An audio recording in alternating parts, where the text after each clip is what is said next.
بسم اللہ الرحمن الرحیم نحمدہ و نصلی علی رسولہ الکریم اما بعد۔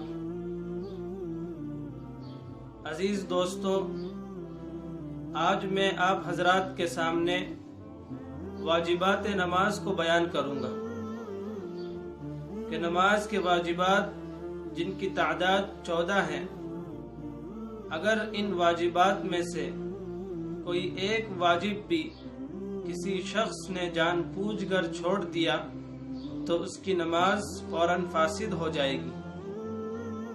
اگر یہ واجب بھولے سے چھوٹ جائے تو سجدہ سہو کے ذریعے سے نماز صحیح اور درست ہو جائے گی۔ سجدہ سہو کیا ہے؟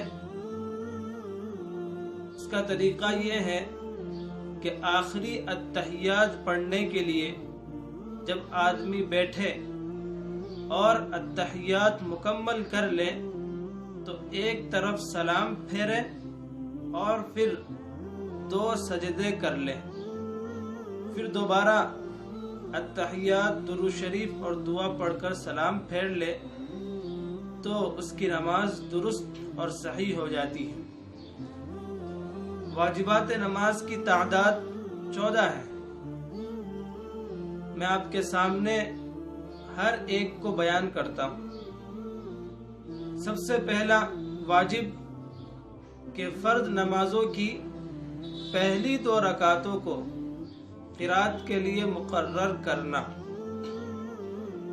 یعنی جو فرض نماز ہم پڑھتے ہیں ان میں سے جو پہلی 2 رکعت ہوگی، اگر 2 رکعت والی ہے تو 2 رکعت اور 4 رکعت والی ہے تو پہلی 2 رکعت کو قرات کے لیے مقرر کرنا تو یہ واجب ہے۔ اگر کسی نے ان 2 رکعت پہلی 2 رکعتوں کے اندر قرات نہیں کی تو اس شخص پر سجدہ سہو واجب ہوگا۔ نمبر 2 کہ فرض نماز کی تیسری اور چوتھی رکعت کے علاوہ تمام نمازوں کی ہر رکعت میں سورہ فاتحہ پڑھنا۔ فرض نمازوں کی تیسری اور چوتھی رکعت کے علاوہ بقیہ تمام رکعت اور تمام نمازوں کی ہر رکعت کے اندر سورہ فاتحہ پڑھنا واجب ہے۔ نمبر 3 کہ فرض نمازوں کی تیسری اور چوتھی رکعت کے علاوہ بقیہ تمام نمازوں کی ہر رکعت میں سورہ فاتحہ کے بعد کوئی سورت یا 3 چھوٹی آیت یا 1 بڑی آیت پڑھنا، یہ بھی واجب ہے۔ نمبر 4 سورہ فاتحہ کو سورت سے پہلے پڑھنا۔ اگر کسی شخص نے پہلے سورت پڑھ لی، بعد میں اس کو یاد آیا کہ میں نے سورہ فاتحہ تو پڑھی نہیں، تو اگر سورت پڑھنے کے بعد جب وہ سورہ فاتحہ پڑھے گا تو اس شخص پر سجدہ سہو واجب ہوگا۔ نمبر 5 ترتیب کو قائم رکھنا، یعنی پہلے سورہ فاتحہ، پھر سورت، پھر رکوع، پھر 2 سجدے، اسی طرح پھر پہلی رکعت پڑھیں گے، پھر دوسری، پھر تیسری، پھر چوتھی۔ اس طرح نماز کے اندر ترتیب قائم رکھنا یہ بھی واجب ہے۔ اگر کسی نے ترتیب کو ترک کر دیا تو نماز واجب الاعادہ ہوگی، سجدہ سہو واجب ہو جائے گا۔ نمبر 6 قوما کرنا، یعنی رکوع سے اٹھ کر سیدھا کھڑا ہونا۔ اگر کوئی شخص رکوع سے سیدھا کھڑا نہ ہوا بلکہ تھوڑا سا کھڑا ہو کے فوراً سجدے میں چلا جائے تو اس شخص پر سجدہ سہو واجب ہو جاتا ہے۔ اسی طرح 7واں واجب ہے جلسہ کرنا، یعنی دونوں سجدوں کے درمیان جو بیٹھتے ہیں اس کو جلسہ کہتے ہیں، کہ دونوں سجدوں کے درمیان سیدھا بیٹھنا، تو یہ بھی واجب ہے۔ اگر کوئی شخص دوسرے سجدے سے پہلے سجدہ کر کے اٹھا اور فوراً دوسرے سجدے میں چلا گیا تو اس شخص پر بھی سجدہ سہو واجب ہو جائے گا۔ نمبر 8، تعدیل ارکان، یعنی ہر رکن کو اطمینان سے ادا کرنا۔ رکوع میں جائے تو اطمینان سے رکوع کرے، اطمینان سے کھڑا ہو، اطمینان سے دونوں سجدے کرے، اطمینان سے جلسہ کرے۔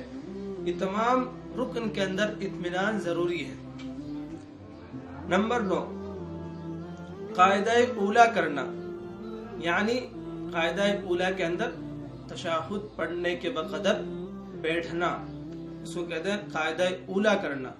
4 رکعت والی اگر نماز ہوگی اور 3 رکعت والی اگر نماز ہوگی، جیسا کہ مغرب کی اور عشاء کی، تو 2 رکعت پڑھ کر جب آدمی بیٹھے گا تو اس کو قاعدہ اولا کہیں گے، اور 4 رکعت والی نماز ہوگی تو 2 رکعت پڑھ کر جب بیٹھے گا تو اس کو قاعدہ اولا کہتے ہیں۔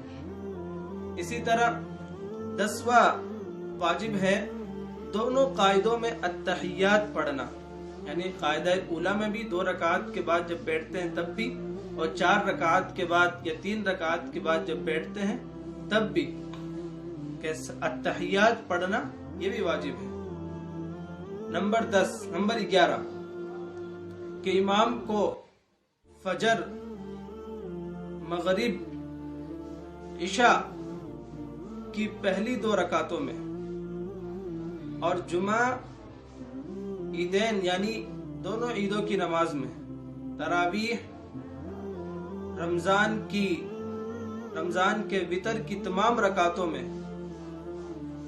زور سے قرات کرنا، اور ظہر اور عصر کے اندر آہستہ قرات کرنا، یہ واجب جو ہے اس شخص کے لیے ہے جو نماز پڑھا رہا ہو، یعنی امام کے لیے۔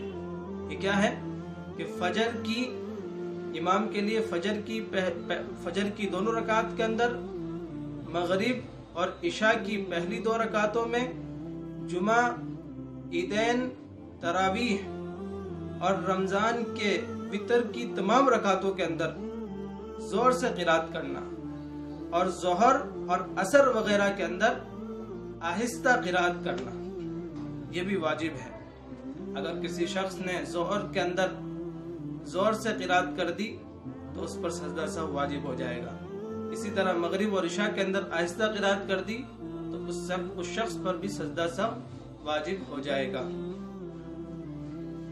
نمبر 12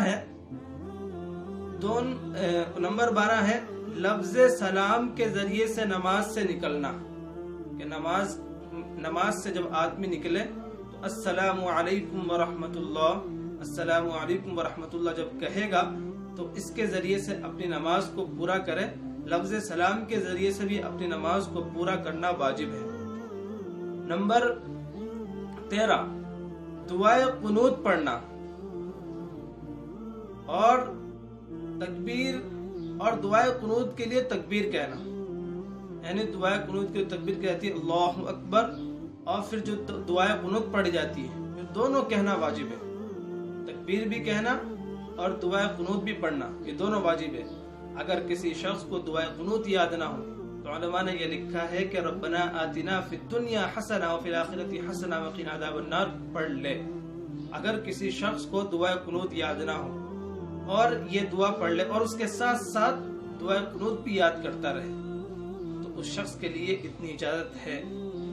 نمبر 14 کہ دونوں عیدوں کی نماز میں 6 زائد تکبیریں کہنا، 3 تکبیریں پہلی رکعت کے اندر اور 3 تکبیریں دوسری رکعت کے اندر رکوع سے پہلے، تو یہ کل 14 واجبات ہوئے جن کو سمجھنا اور یاد کرنا اور ذہن نشی کرنا بہت ضروری ہے۔ اگر ان میں سے ایک بھی واجب چھوٹ جائے تو نماز واجب الاعادہ ہوگی اگر سجدہ سہو نہ کیا ہو، اور اگر سجدہ سہو کر لیا ہے تو نماز ان واجبات کے چھوٹنے سے بھی صحیح ہو جائے گی۔ ان مسائل کو یاد رکھیں، انشاءاللہ اللہ تبارک و تعالی عمل کی توفیق عطا فرمائے۔